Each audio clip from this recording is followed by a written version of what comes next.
Assalamualaikum. Here we come with exercise 14.2 question number 11। जो पहला question हमें दिया हुआ है यहाँ पर हमारे पास जो है वो एक क्वेश्चन इंटीग्रल के फॉर्म में हमें दिया हुआ है, जिसमें हमने बताना है कि ये इस पर काशीस थ्योरम एप्लीकेबल है या नहीं। सबसे पहले हम इसके अगर डिनोमिनेटर को ज़ीरो कर दें तो हम यहाँ से जी की वैल्यू को फाइंड कर सकते हैं। अगर वो जी की वैल्यू को हम दोबारा जी की वैल्यू को जी की जगह पुट करेंगे तो हमारे पास आंसर आ जाएगा 0, जो कि 1/0 इन्फिनिटी हो जाएगा।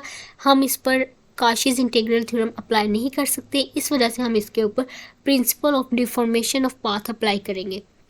सबसे पहले हम देखेंगे प्रिंसिपल ऑफ डिफॉर्मेशन पाथ है क्या। हम इसे जो है वो बुक से देख लेते हैं।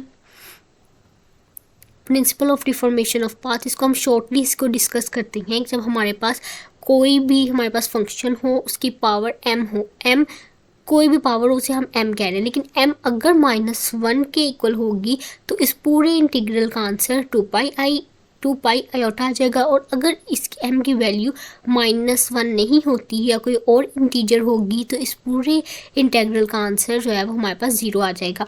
अब ये जो बात भी हमने डिस्कस की है इसको आपने माइंड में रखना है। और हम देखते हैं, अब दोबारा से क्वेश्चन की तरफ जाते हैं। अब हमने सबसे पहले 2 को कॉमन लिया है, 1/2 साइड पे कर देंगे, फिर इंटीग्रल 1/z - 1/2 dz, z - 1/2 -1। अब ये जो -1 है ये हमारे पास पावर है इसकी, जिसे हमने m कहा था। अभी हमने डिस्कस किया है अगर m -1 होगा तो हम पूरे इंटीग्रल की जगह क्या लिख देंगे, 2 पाई आयोटा। 2 से कैंसिल हो जाएगा और इसका हमारे पास जो आंसर आ जाएगा वो आ जाएगा पाई आयोटा। नेक्स्ट क्वेश्चन देखते हैं। जो हमारे पास z बार क्यूब है, हमारे पास z जो होता है वो कॉम्प्लेक्स नंबर होता है। हमें पता है कॉम्प्लेक्स नंबर कैसे होते हैं, इसके अंदर रियल पार्ट होता है और इमेजिनरी पार्ट होता है। अब हम सपोज करते हैं हमारे पास जो कॉम्प्लेक्स नंबर है वो है x + आयोटा y। सबसे पहले इसका कॉन्जुगेट कैसे लेते हैं। कॉन्जुगेट अगर किसी भी कॉम्प्लेक्स नंबर का हमने कॉन्जुगेट लेना हो, हम उसके इमेजिनरी पार्ट के साथ साइन चेंज करते हैं। जैसे x + आयोटा y था, इसका कॉन्जुगेट लेना हो तो इसका आंसर आ जाएगा x - आयोटा y, और साथ में इसकी पावर जो थी वो क्यूब। x अगर simple x - y whole cube का फार्मूला देखें तो हमारे पास आता है x³ - 3xy product of x - y + y³। इसी तरीके से हम यहाँ पर बस यहाँ पर आयोटा जो है उसके साथ हम ये वैल्यूज़ को कर देंगे x³ और सारा फार्मूला हमने यहाँ पर लगा दिया। उसके बाद इसमें से जो है वो आयोटा स्क्वायर, हमें पता है आयोटा स्क्वायर की वैल्यू -1 होती है। आयोटा स्क्वायर की वैल्यू -1 है, वो अप्लाई कर दिए तो इसका 2 पार्ट्स हो जाएंगे, एक इसका रियल हो जाएगा और एक इमेजिनरी पार्ट।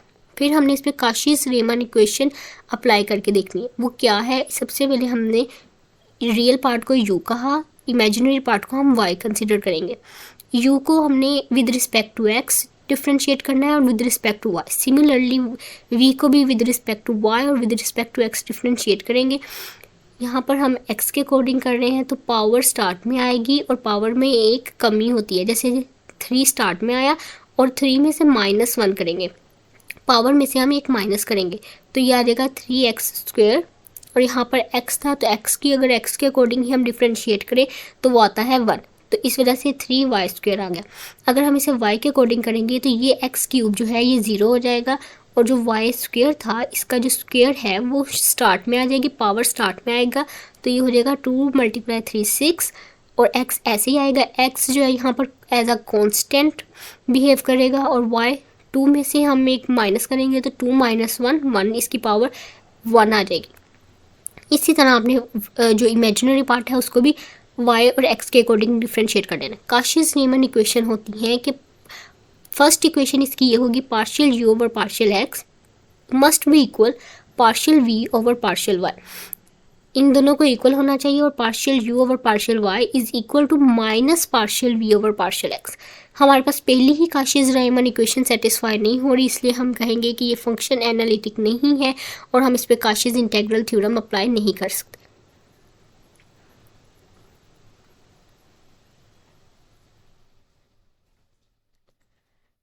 अब ये नॉन एनालिटिक फंक्शन होगा, इसे किस तरह डील करना है यहाँ ये भी बुक से एक दफ़ा देख लेते हैं।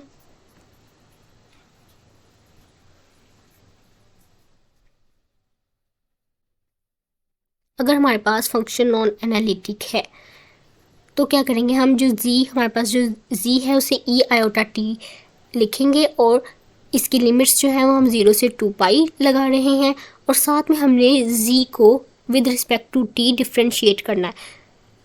ई आयोटा टी हमारे पास ये बार थी तो ई आयोटा टी का अगर हम कॉन्जुगेट लें तो आ जाएगा ई माइनस आयोटा टी और हमने z को डिफ्रेंशिएट करना है विद रिस्पेक्ट टू t जिसकी वजह से i स्टार्टिंग में आ जाएगा और ई आयोटा टी ये सारा जो है ये dz ओवर dt की वैल्यू आ जाएगी।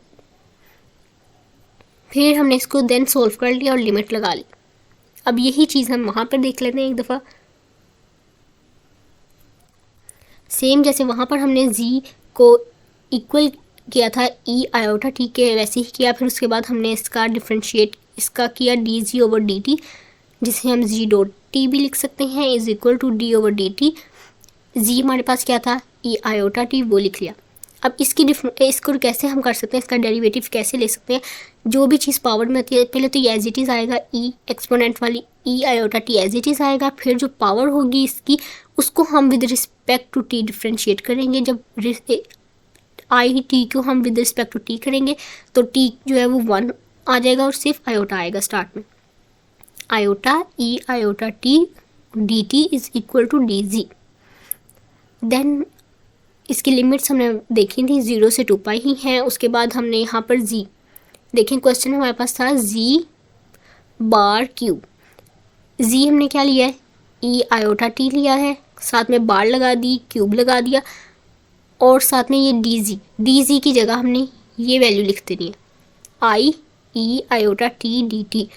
ये लिखने के बाद जब हम कॉन्जुगेट लेंगे तो इसका कॉन्जुगेट आ जाएगा ई माइनस आयोटा टी और साथ में क्यूब है, क्यूब को मल्टीप्लाई कर देंगे तो ये आ जाएगा अंदर -3 आयोटा टी और साथ में जब दो मल्टीप्लाई हो रहे हों सेम बेस के साथ दो मल्टीप्लाई हो रहे हों तो उनकी जो पावर्स हैं उनको हम ऐड करते हैं तो ये -3 आयोटा टी है और ये प्लस आयोटा टी है तो जिसकी वजह से ये -3 और +2 इसका आंसर आ जाएगा -3 और +1 जिसकी वजह से हमारे पास माइनस प्लस माइनस होता है। 3 में से 1 निकालेंगे तो 2 आयोटा टी आ जाएगा। अब इसे हम लेंगे इसकी इंटीग्रेशन करेंगे। इंटीग्रेशन में मैंने पहले भी बताया था ई -2 आयोटा टी ऐसे ही आएगा और इसका जो डेरिवेटिव होगा वो ओवर में आएगा, वो इसका डिनोमिनेटर में आएगा। इसका derivative with respect to t है तो टी की जगह 1 आ जाएगा और -2 आई जो है वो नीचे आ जाएगा। साथ में हम इसकी जो है वो लिमिट्स लगा देंगे। जहाँ आपको टी सबसे पहले आयोटा को आयोटा से कैंसिल कर दें। अब जहाँ पर टी नज़र आ रहा है वहाँ पर 2 पाई लगा देंगे तो ये क्या हो जाएगा ई -4 पाई आयोटा ओवर 2 और अब टी की वैल्यू में टी की जगह हम 0 लगाएंगे तो पुट करेंगे ये सारी वैल्यू 0 हो जाएगी। जब एक्सपोनेंट की पावर 0 हो जाए तो हम वहाँ पर 1 लिखते हैं।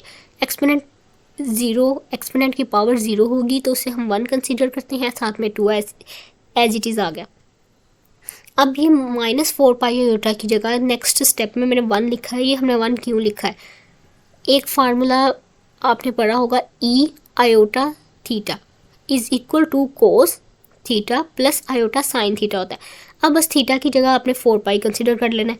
ई आयोटा ई पावर में आयोटा थीटा है ना, तो अब हम ई पावर में हम लिखेंगे -4 पाई आयोटा तो जिसकी वजह से हमारे पास आएगा कोस 4 पाई प्लस आयोटा साइन 4 पाई।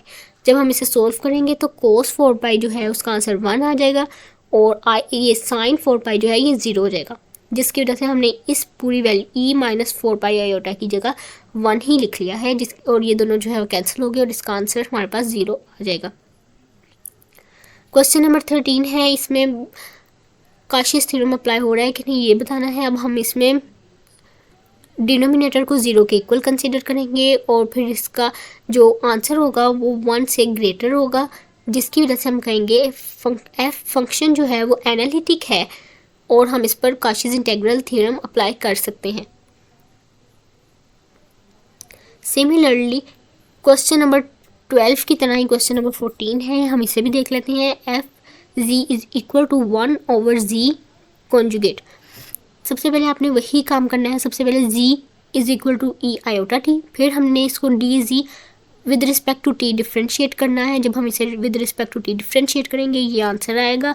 फिर 0 से 2 पाई हम लिमिट लगाएंगे और फिर क्वेश्चन जो था ना 1/z, z क्या है ई आयोटा टी लिख देंगे, उसके ऊपर एक बार लगा देंगे और साथ में जो हमने इसका डिफ्रेंशिएट करके जो आंसर आया था वो लिख देंगे।